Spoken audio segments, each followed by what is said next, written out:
Good day. Welcome to News Now on TV360. I am Fidelia Aguncha. The Nigerian government has again met with officials of the Academic Staff Union of Universities, ASU, in Abuja. This will be the third time the lecturers will be meeting with delegates of the government. The aim of the meeting is to reach an agreement that will bring an end to the ongoing strike action by the union. The meeting comes a day after non-teaching staff unions of Nigerian universities resolved to embark on an indefinite strike action starting from September 11th. The lecturers are demanding the immediate payment of earned allowances as well as a review of the university's governance system. The UN Office for the Coordination of Humanitarian Affairs says at least 23 people have been killed following a cholera outbreak in Borno State. The UN, in a statement released on Thursday, said another 530 suspected cases have also been recorded in the camps. The affected areas include Muna Garage Camp, Custom House, Rowan Zafi, and Bolori 2, all located near Muna Garage. The UN agency added that the emergency operations centers had been set up to manage the response. Meanwhile, the State Ministry of Health has established 130-bed cholera treatment centers with the support of humanitarian partners in Muna Garage. The Nigeria Center for Disease Control has confirmed at least one reported Lassa fever case in 19 states in the country. The statement published on the NCDC website listed the 19 states to include Ogun State, Bauchi, Plateau, Ebonyi, Ondo, Edo, Taraba, Nasarawa, Rivers State, Kaduna, Gombe, Cross River, Borno, Kano, Kogi, and Enugu, as well as Anambra, Kwara, and Lagos. The report said that since the onset of the outbreak in December 2016, a total of 263 cases had been classified, 249 confirmed, and 85 deaths recorded. The NCDC also added that the outbreak was active in Ondo, Edo State, Plateau, Bauchi, Ogun, Kaduna, Kwara, and Lagos states. The National Association of Resident Doctors has resolved to suspend its ongoing nationwide strike action on Friday. The union, which met with the government on Wednesday, agreed to end the industrial strike action only if the government paid its salary arrears on or before Friday, 8th of September 2017. The Wednesday night meeting, which lasted for several hours, had in attendance President, Nigerian Medical Association Kayode Obembe, the Minister of Labour Chris Ngigi, and the Health Minister Isaac Adewale. The Nigerian mission in South Africa says it has protested the killings of Nigerians in the South African government. 2 Nigerians were recently killed by the South African police for allegedly being in possession of drugs. On August 30th, a Nigerian identified as Kingsley Ikeri was allegedly killed by the South African police while being interrogated for alleged possession of drugs. Shortly after, on September 5th, another Nigerian identified as Clement Ofoma was reportedly killed by the police during interrogation.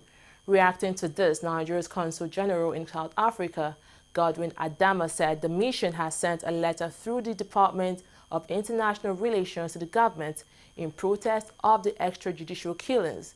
Adama assured the mission was working hard to ensure the welfare of Nigerians in South Africa.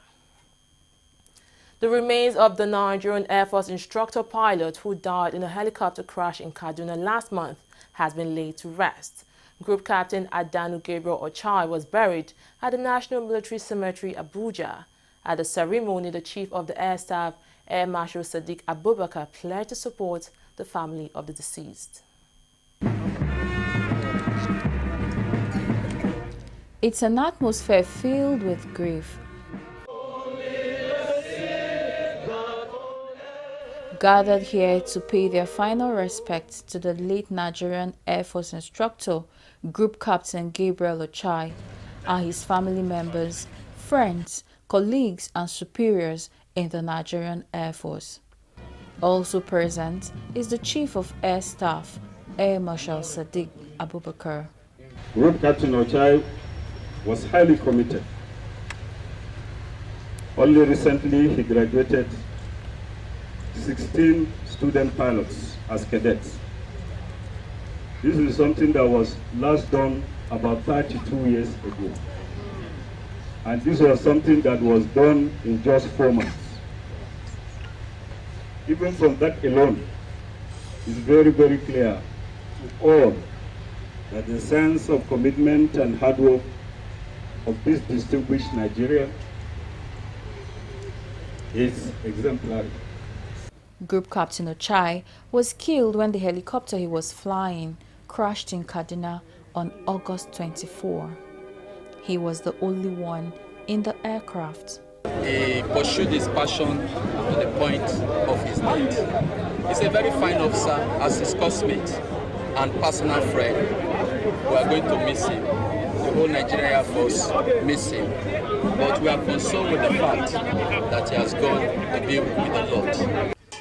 With the tributes over, the body of the fallen hero is now lowered into the freshly dug grave.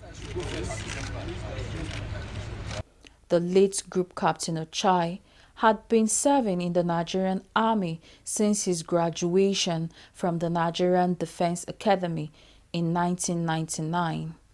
Until his death, he was the commanding officer, Primary Flying Training Wing of 401 Flying Training School, and also the Director of Quality Assurance and Testing at the Air Force Research and Development Center.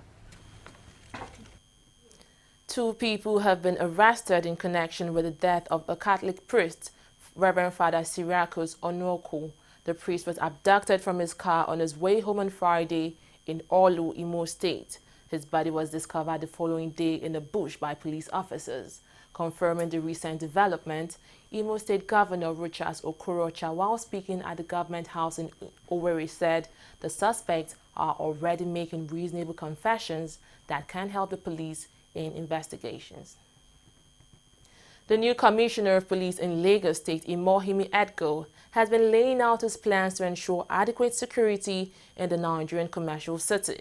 Speaking at his first media briefing, Imohimi pledged to reduce the crime rate in Lagos State by 30% in his first 2 months. He also spoke on various issues ranging from synergizing with other security agencies to community policing and illegal possession of firearms.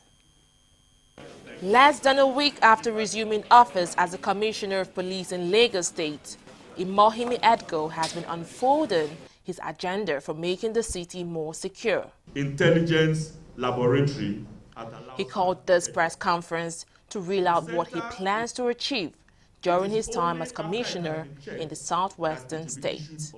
I intend to restore Lagos State as the safest and most peaceful state to live in and to do business in Africa. It is achievable. My roadmap, which I tag Roadmap for Restoration, is based on a police plan that is driven largely by the philosophy of community policing and community safety partnership. Lagos has been rocked by a series of kidnapping, while court gangs had made life unbearable for those living in the outskirts of the city. The new commissioner says he is determined to stop all of that with a new strategy approach. My police plan has a strategy, an all-inclusive, practical strategy to reduce crime and cases of human rights abuses in Lagos State Command. First of all, I have with immediate effect established police observation / pin down points in all police divisions across the state. Edgo also spoke on the issue of cooperation with security agencies, pledging to promote the image of the force in the public. Community safety partnership, on the other hand, is an aspect of community policing that emphasizes partnership and collaboration with other agencies of government, civil society, agencies responsible for providing utilities for citizens. That partnership is geared towards making life more meaningful more bearable, and making communities more peaceful.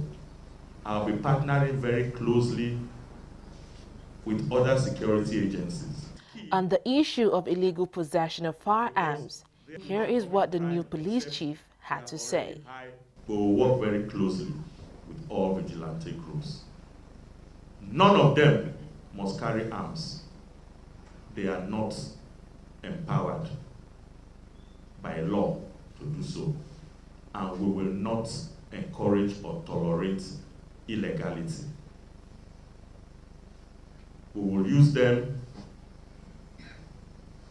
primarily for intelligence networking. Mr. Edgo is not new to the Lagos State Police Command. He is the immediate past Deputy Commissioner of Police in charge of operations in the state. Residents would be hoping he matches his words with action. For a city of around 23 million people and where policing is far from adequate, there is no questions at all that this new police commissioner has his work cut out.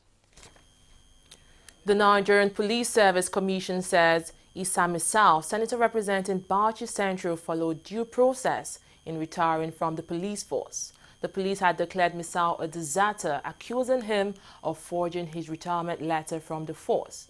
However, the Police Commission spokesperson Jimoh Moshood on Thursday said a probe panel confirmed the senator's retirement letter was based on a recommendation from the police headquarters.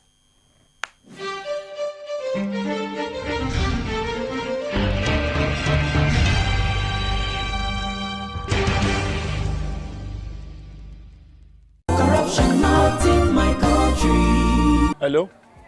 Yeah, I found your wallet in front of a supermarket. Meet me at Apple Junction. Yes, I'll be waiting for you. Now we find out. Two of us. Thank you very much, officer.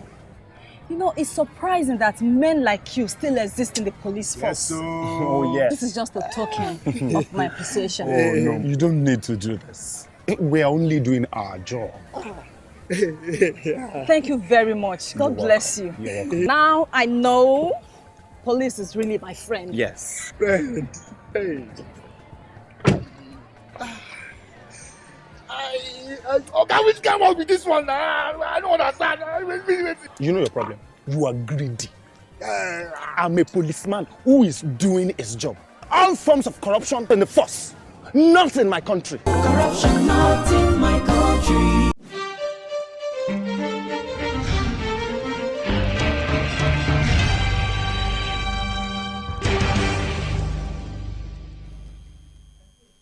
Welcome back. It's time for business. Standing by is Ngozi Okoye. Thank you, Fidelia. The Debt Management Office, DMO, has started a national roadshow in Lagos. This is in preparation of the issuance of the 100 billion naira non-interest-bearing Sukuk bond. The DMO, in a statement issued in Abuja, said the roadshow led by the Director General of the agency, Ms. Patient Oniha, would also be held in Kano, Kaduna, and Port Harcourt. The roadshow is to create awareness about the sovereign Sukuk and sensitize target investors about its features and benefits. The Nigerian National Petroleum Corporation (NNPC) and its upstream joint venture partners, ExxonMobil, says they are seeking to increase crude oil production and availability of gas for power generation. This was disclosed after a meeting with ExxonMobil delegation led by its Senior Vice President Jack Williams and the Group Managing Director of NNPC, Meikanti Baru. Williams, who described the meeting as fruitful, stated that ExxonMobil was committed to growing its production in Nigeria and increase its joint venture budget for 2018 operation. Oil price held steady on Thursday, supported by rising demand from the United States, where Gulf Coast refineries are restarting in the wake of Hurricane Harvey.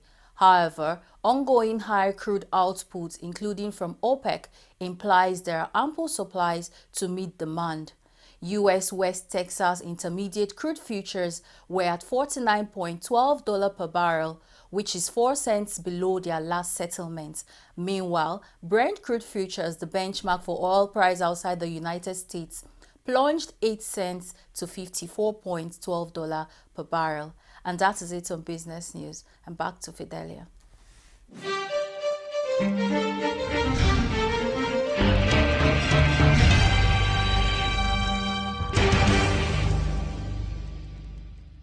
Corruption not in my country. Hello? Yeah, I found your wallet in front of a supermarket. Meet me at Apple Junction. Yes, I'll be waiting for you. Now we find out. Two of us. Thank you very much, officer. You know, it's surprising that men like you still exist in the police force. Yes, so... Oh, yes. This is just a token of my appreciation. Oh, no, you don't need to do this. We are only doing our job.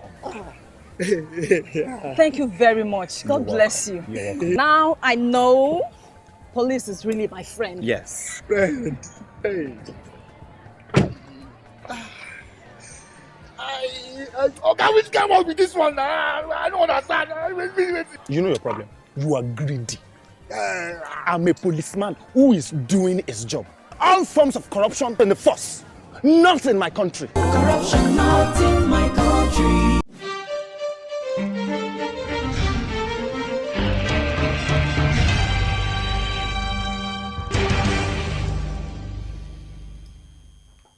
Welcome back.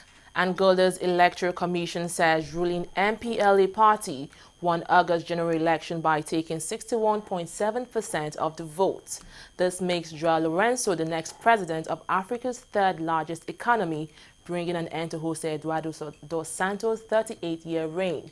Meanwhile, the main opposition, National Unity for the Total Independence of Angola, took 26.67%, with the smaller opposition party, CASA-CE, winning 9.44%. The main party has repeatedly complained that the electoral process had been non-transparent and illegal. It is, however, yet to comment on the released results. Hurricane Irma has caused widespread destruction across the Caribbean, reducing buildings to rubble and leaving at least 13 people dead. Officials warn that St. Martin is almost destroyed and the death toll is likely to rise. Irma is a Category 5 hurricane, the largest possible level. It is currently north of the Dominican Republic, heading towards Turks and Caicos. Former Super Eagles defender Ife Soje is facing charges of fraud in the United Kingdom. Soje is being arraigned alongside his brother, Sam, and 4 others. They are accused of laundering proceeds from the international scam. It is alleged the group was involved in an arrangement to receive and pass on money which had been obtained by the frauds and keeping some as a financial reward. The Bureau for the FIFA World Cup qualifiers has ordered a replay of the qualification match between South Africa and Senegal held on the 12th of November 2016. The match was cancelled after the Court of Arbitration for Sports upheld the ban placed on the match referee for manipulation. In the controversial match, a dubious penalty was awarded to South Africa, leading to protests by Senegal and a FIFA investigation. According to FIFA, the match will be replayed within the November 2017 international window, with the exact date to be confirmed in due course. Roger Federer says he is pleased with his performance at the US Open despite losing to Argentina's Del Potro in the semi-final of the tournament. The Swiss third seed and 19-time Grand Slam champion was sent packing by Potro after he lost 7-5, 3-6, 7-6, 6-4 on Wednesday. Potro will now face Spain's top seed Rafael Nadal on Sunday's final. Well, that's all on news now. Thanks for watching. I am Fidelia Aguncha.